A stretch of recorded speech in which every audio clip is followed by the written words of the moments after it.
വിശ്വാസമുണ്ടെങ്കിൽ നിശബ്ദത പോലും മനസ്സിലാവും. വിശ്വാസമില്ലെങ്കിൽ എല്ലാ വാക്കുകളും തെറ്റിദ്ധരിക്കപ്പെടും. പരസ്പര വിശ്വാസമാണ് ബന്ധങ്ങളുടെ ആത്മാവ്. അന്യരെ സ്വന്തമായി കാണാൻ വളരെ എളുപ്പമാണ്. എന്നാൽ സ്വന്തക്കാരെ സ്വന്തമായി കാണാനാണ് പലർക്കും ഇന്ന് ഏറെ പ്രയാസം. ഉള്ളത് തുറന്ന അഭിപ്രായം പറയുന്നവർ എന്നും ജീവിതത്തിൽ ഒറ്റപ്പെടും. തേൻ പുരട്ടിയ നുണകൾ പറയുന്നവർ എന്നും സ്വീകരിക്കപ്പെടും. ഇതാണ് ജീവിതം. അറിയാൻ വൈകുന്ന സത്യങ്ങളും അറിഞ്ഞു കഴിഞ്ഞ കള്ളങ്ങളുമാണ് ഒരുപാട് പേരെ തമ്മിൽ തെറ്റിക്കുന്നത്. നിങ്ങളുടെ കോപത്തെ നിയന്ത്രിക്കുക. നിങ്ങൾക്ക് മറ്റുള്ളവരോട് ദേഷ്യമുണ്ടെങ്കിൽ അവർ നിങ്ങളെ നിയന്ത്രിക്കാൻ ഇടവരും. ആളുകൾ ചെയ്യുന്ന കാര്യങ്ങളിൽ നിന്ന് പഠിക്കുക. അതിൽ നിന്ന് ഉൾക്കൊള്ളാൻ കഴിയുന്ന നല്ല കാര്യങ്ങൾ ചെയ്യുക. മറ്റുള്ളവർ നിങ്ങളോട് പറയുന്നതല്ല നിങ്ങൾ ചെയ്യേണ്ടത്. മനസ്സിലെ സങ്കടങ്ങളായാലും സന്തോഷങ്ങളായാലും അവ തുറന്നു പറയാൻ ഒരു സുഹൃത്തുണ്ടെങ്കിൽ ജീവിതത്തിൽ നാം ഒരിക്കലും ഒറ്റപ്പെടുകയില്ല. നാവിന്റെ വകതിരിവാണ് കാതിന്റെ പ്രമാണം. എല്ലാം എല്ലാവരോടും വിളിച്ചു പറയുന്നവരല്ല. അത് അറിയേണ്ടവർ മാത്രം നിലനിർത്താൻ കഴിവുള്ളവരാണ് വിവേകമുള്ളവർ. നുണ പറഞ്ഞ് എന്തെങ്കിലും നേടാൻ നിങ്ങൾ ആഗ്രഹിക്കുന്നുണ്ടെങ്കിൽ അതിൽ നിന്നുള്ള ആനന്ദം അധികകാലം നിലനിൽക്കില്ല. വിഡ്ഢിയും ജ്ഞാനിയും തമ്മിൽ ഒരൊറ്റ വ്യത്യാസമേ ഉള്ളൂ. ഒരു വിഡ്ഢി തന്റെ ഇഷ്ടങ്ങൾ നിറവേറ്റുമ്പോൾ മാത്രം സന്തോഷിക്കുന്നു. ഒരു യോദ്ധാവിന് സന്തോഷിക്കാൻ കാരണങ്ങൾ വേണമെന്നില്ല. ഏറ്റവും അടുപ്പമുള്ളവരാണ് അതിസമൃദ്ധമായി ചതിക്കുന്നത്. ഏറ്റവും കൂടുതൽ സ്നേഹിക്കുന്നവരാണ് ആഴത്തിലുള്ള മുറിവുകൾ സമ്മാനിക്കുന്നത്. മൗനമാണ് പല സമയത്തും നല്ലത്. പ്രതികരിക്കാൻ പോയാൽ നമ്മൾ തെറ്റുകാരാകും. കാരണം തെറ്റു ചെയ്തവർ ന്യായീകരിക്കാൻ ഏറ്റവും മിടുക്കരാണ്. ബഹുമാനം മനുഷ്യനോടല്ല, അത് ആവശ്യങ്ങളോടാണ്. ആവശ്യം കഴിയുമ്പോൾ ബഹുമാനം അവസാനിക്കുന്നു.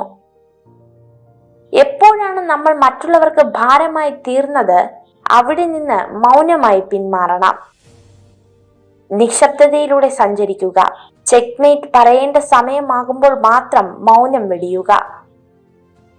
നമുക്ക് ശരിയാകില്ല എന്ന് തോന്നിയാൽ പിന്നങ്ങ് വിട്ടുകളയണം. അതല്ലാതെ ഇന്ന് ശരിയാകും നാളെ ശരിയാകും എന്ന് കരുതി കഷ്ടപ്പെട്ട് ബുദ്ധിമുട്ടിയുള്ള സന്തോഷം കൂടി ഇല്ലാതാക്കി കളയരുത്. ഒരു പെൺകുട്ടി നിങ്ങളോട് എപ്പോഴും തർക്കിച്ചു കൊണ്ടിരിക്കുകയാണെങ്കിൽ അത് ദേഷ്യം കൊണ്ടോ വിരോധം കൊണ്ടോ അല്ല, മറിച്ച് നിങ്ങളുടെ ശ്രദ്ധ പിടിച്ചുപറ്റാൻ വേണ്ടി മാത്രമാണ്. വസ്തുവകകളെക്കാളും മൂല്യമേറിയതാണ് അനുഭവങ്ങൾ. കാരണം ഓർമ്മകളാണ് ജീവിതത്തിലെ യഥാർത്ഥ നീതി. ജീവിതം ഒരു കണ്ണാടി പോലെയാണ്. നിങ്ങൾ പുഞ്ചിരിച്ചാൽ മാത്രമേ അത് നിങ്ങൾക്ക് നേരെ പുഞ്ചിരിക്കുകയുള്ളൂ. സ്വയം സ്നേഹിച്ചുകൊണ്ട് തുടങ്ങാം. നിങ്ങളുടെ ഉള്ളിലെ സ്നേഹം മറ്റൊരാൾക്ക് പകർന്നു നൽകണമെങ്കിൽ ഏറ്റവും ആദ്യം സ്വയം സ്നേഹിക്കാൻ പഠിക്കേണ്ടതുണ്ട്. സ്നേഹത്താൽ നിറഞ്ഞൊരു ഹൃദയവും മറ്റുള്ളവരെ കേൾക്കാനുള്ള മനസ്സും അന്യരെ സഹായിക്കാൻ തയ്യാറായുള്ള കരങ്ങളുമാണ് ഒരു വ്യക്തിയുടെ ഉപകാരപ്രദമായ ആസ്തികൾ. നിങ്ങളുടെ ജീവിതം നിങ്ങൾ എങ്ങനെ ജീവിക്കണം എന്നത് നിങ്ങളുടെ കയ്യിൽ തന്നെയാണുള്ളത്. അത് മറ്റുള്ളവരുടെ കയ്യിൽ കൊടുത്തു വിടരുത്. ഉള്ളവനിലേക്ക് നോക്കിയാൽ നിങ്ങൾക്ക് ഒരുപാട് നേടാതാകില്ല. ഇല്ലാത്തവനിലേക്ക് നോക്കിയാൽ നിങ്ങൾ ഒരുപാട് നേടിയവനാകും. ആരുമില്ലാതിരുന്നാലും നമുക്ക് കൂട്ടായി നാം തന്നെ ഉണ്ടാവുക എന്ന് ഓർമ്മ വേണം. നമ്മുടെ സ്വപ്നങ്ങളും ഇഷ്ടങ്ങളും അറിഞ്ഞ് ജീവിതത്തെ ആഘോഷമാക്കി മാറ്റുക. സ്നേഹവും ബഹുമാനവും ആദരവും ലഭിക്കേണ്ട ആദ്യത്തെ വ്യക്തി സ്വയം തന്നെയാണ്. നമ്മെ നമുക്ക് സ്നേഹിക്കാൻ കഴിയുന്നില്ലെങ്കിൽ മറ്റൊരാൾക്ക് കഴിയുമോ? ഒരു മരത്തിന്റെ ജീവൻ അതിന്റെ വേരുകളാണ്.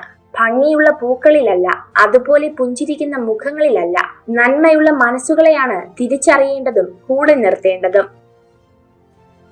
ലോകത്തിലെ ഏറ്റവും മികച്ച ജോഡികളാണ് ചിരിയും കരച്ചിലും. അവർ ഒരിക്കലും പരസ്പരം കണ്ടുമുട്ടുന്നില്ല. അഥവാ കണ്ടുമുട്ടിയാൽ അതായിരിക്കും ജീവിതത്തിലെ ഏറ്റവും മികച്ച നിമിഷം. ഒരാളെയും മറ്റുള്ളവരുടെ മുന്നിൽ വെച്ച് തരം താഴ്ത്തി സംസാരിക്കരുത്. ചിലപ്പോൾ ആ മുറിവുണക്കാനോ ഒരു ക്ഷമ പറയാനോ പോലും ജീവിതത്തിൽ പിന്നീട് ഒരു അവസരം ലഭിച്ചില്ലെന്ന് വരാം. ആർക്കും ഇരുമ്പിനെ നശിപ്പിക്കാൻ കഴിയില്ല, പക്ഷേ സ്വന്തം തുരുമ്പിന് കഴിയും. അതുപോലെ ആർക്കും ഒരു വ്യക്തിയെ നശിപ്പിക്കാൻ കഴിയില്ല, പക്ഷേ അയാളുടെ മാനസികാവസ്ഥയ്ക്ക് സാധിക്കും. സന്തോഷം എന്നത് നിങ്ങൾ ആഗ്രഹിക്കുന്നതെല്ലാം നേടുന്നതിലല്ല, നിങ്ങൾക്കുള്ളതെല്ലാം ആസ്വദിക്കുന്നതിലാണ്. കൂടുതൽ കേൾക്കുക, കുറച്ച് പറയുക. കാരണം പല പ്രശ്നങ്ങളുടെയും ഉറവിടം അനാവശ്യ സംസാരമാണ്. ജീവിതത്തിന്റെ ആദ്യ പകുതിയിൽ ജയിക്കാൻ ചുറുചുറുക്കും വിശ്വാസവും ഉത്സാഹവും വേണം. രണ്ടാം പകുതിയിൽ ജയിക്കാൻ ക്ഷമയും അച്ചടക്കവും അത്യാവശ്യമാണ്. ജ്ഞാനം എന്നത് അറിവ് ശേഖരിക്കാനുള്ള കഴിവല്ല, മറിച്ച് അറിവ് എവിടെ നിന്ന് കണ്ടെത്താം എന്നുള്ള ബോധ്യമാണ്. പുരുഷന്റെ മനസ്സ് കീഴടക്കിയ സ്ത്രീയെ അയാൾ എപ്പോഴും ഓർക്കുന്നു. ജീവിതം ഭാവിയിലേക്കുള്ള ഒരുക്കമാണ്. എന്നാൽ ഭാവിയിലേക്കുള്ള ഏറ്റവും നല്ല തയ്യാറെടുപ്പ് അങ്ങനെ ഒന്നില്ലാത്ത പോലെ ജീവിക്കുക എന്നതാണ്. ഈ ലോകത്തിൽ ചുറ്റുമുള്ളവരെ ഒരുപാട് ആശ്രയിക്കരുത്. കൂരിരുട്ടിൽ നിങ്ങളുടെ നിഴൽ പോലും നിങ്ങളെ ഉപേക്ഷിക്കുന്നു. സ്നേഹബന്ധങ്ങൾ നിലനിർത്തണമെന്ന് ആഗ്രഹിക്കുന്നവർ തെറ്റുകളെല്ലാം ക്ഷമിച്ചെന്നിരിക്കും. ബന്ധങ്ങൾ ഒഴിവാക്കാൻ ആഗ്രഹിക്കുന്നവർ ചെറിയൊരു തെറ്റിനായി കാത്തിരിക്കും. ആരെങ്കിലും നിങ്ങളുടെ വഴിയിൽ ഒരു കുഴി കുഴിച്ചാൽ നിങ്ങൾ അസ്വസ്ഥരാകരുത്. കാരണം അവരാണ് നിങ്ങളെ എങ്ങനെ ചാടിക്കടക്കണമെന്ന് പഠിപ്പിക്കുന്നത്. മൂഢന്മാർ പാതി നിറഞ്ഞ പാത്രം പോലെ ശബ്ദമുണ്ടാക്കിക്കൊണ്ടേയിരിക്കും. ഉള്ളവർ നിറഞ്ഞ തടാകം പോലെ നിശബ്ദരായിരിക്കും.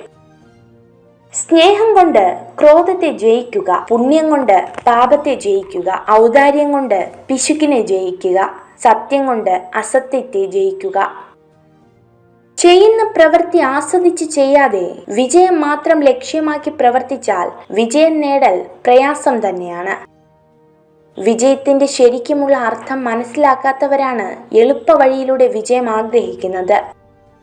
നിങ്ങൾ നിങ്ങളെ തന്നെ ബഹുമാനിക്കുക, നിങ്ങളെ തന്നെ സ്നേഹിക്കുക. കാരണം നിങ്ങളെപ്പോലെ ഒരു വ്യക്തി ഇതിനു മുമ്പ് ഒരിക്കലും ഉണ്ടായിട്ടില്ല, ഇനി ഉണ്ടാവുകയുമില്ല. നിങ്ങളിലെ ഏറ്റവും മികച്ചത് കണ്ടെത്താൻ സഹായിക്കുകയും നിങ്ങളെ ശക്തരാക്കുകയും ചെയ്യുന്ന വ്യക്തികളെ എപ്പോഴും ചേർത്ത് നിർത്തുക. സ്വന്തം തെറ്റുകളെ നിഷേധിക്കാൻ തിടുക്കം കൂട്ടാതിരിക്കുകയാണെങ്കിൽ ആ തെറ്റിൽ നിന്ന് ജീവിതത്തിലെ ചില പാഠങ്ങൾ പഠിക്കാൻ കഴിയും. നടക്കുമ്പോൾ ഒരു കാൽ മുൻപിലും ഒരു കാൽ പിന്നിലുമാകുന്നു. എന്നാൽ മുന്നിലുള്ള കാലിന് അഭിമാനമോ പിന്നിലുള്ള കാലിന് അപമാനമോ ഉണ്ടാകുന്നില്ല. കാരണം കാലുകൾക്കറിയാം നിമിഷങ്ങൾക്കകം മുന്നിലുള്ള കാൽ പിന്നിലും പിന്നിലുള്ള കാൽ മുന്നിലുമായി മാറുമെന്ന്. ഇതുപോലെ തന്നെയാണ് ജീവിതവും. വെറുപ്പ്, അത്യാഗ്രഹം, അറിവില്ലായ്മ എന്നിവയിൽ നിന്ന് ദുഃഖങ്ങളും ദുരിതങ്ങളും മാത്രം ഉണ്ടാകുന്നു. നമ്മൾ എത്ര വലിയ പ്രതികൂല സാഹചര്യത്തിലാണെങ്കിലും ഒരിക്കലും മടുത്ത് പിന്മാറരുത്. ജീവിതം ഒരു പോർക്കളവും നമ്മൾ അതിലെ പോരാളികളുമാണ്. സന്തോഷത്തെ നമുക്ക് വില നൽകി വാങ്ങാനാവില്ല, അത് നാം സ്വയം കണ്ടെത്തേണ്ടതാണ്. കൂടെയുള്ളവരുടെ പരിശ്രമങ്ങളെ ചോദിക്കാതെ തന്നെ തിരിച്ചറിയുകയും ആവശ്യമറിഞ്ഞ് സഹായിക്കുകയും ചെയ്യുന്നത് എല്ലാ കാലവും നിലനിൽക്കുന്ന ബന്ധങ്ങൾ സൃഷ്ടിക്കും. നിങ്ങളോട് മുഖസ്തുതി പറയുന്നവർ നിങ്ങളുടെ ശത്രുവാണ്. നിങ്ങളുടെ തെറ്റുകൾ നിങ്ങളോട് പറയുന്ന ആളാണ് നിങ്ങളുടെ മിത്രം. ഒരു സ്ത്രീയിൽ പുരുഷന്മാർ ആദ്യം ശ്രദ്ധിക്കുന്നത് അവളുടെ കണ്ണുകളെയാണ്. എന്നാൽ സ്ത്രീകൾ പുരുഷന്മാരിൽ ആദ്യം ശ്രദ്ധിക്കുന്നത് അവൾ പറയുന്ന വാക്കുകളാണ്. വിജയതീരം കാണും വരെ ജീവിതം കൈവരികളില്ലാത്ത ഒരു തൂക്കുപാലം പോലെയാണെന്ന് ഓർമ്മിക്കുക. നിങ്ങൾ ഈ വീഡിയോ കണ്ടതിന് നന്ദി. ഇതുപോലുള്ള കൂടുതൽ വീഡിയോകൾക്കായി ചാനൽ സബ്സ്ക്രൈബ് ചെയ്യൂ.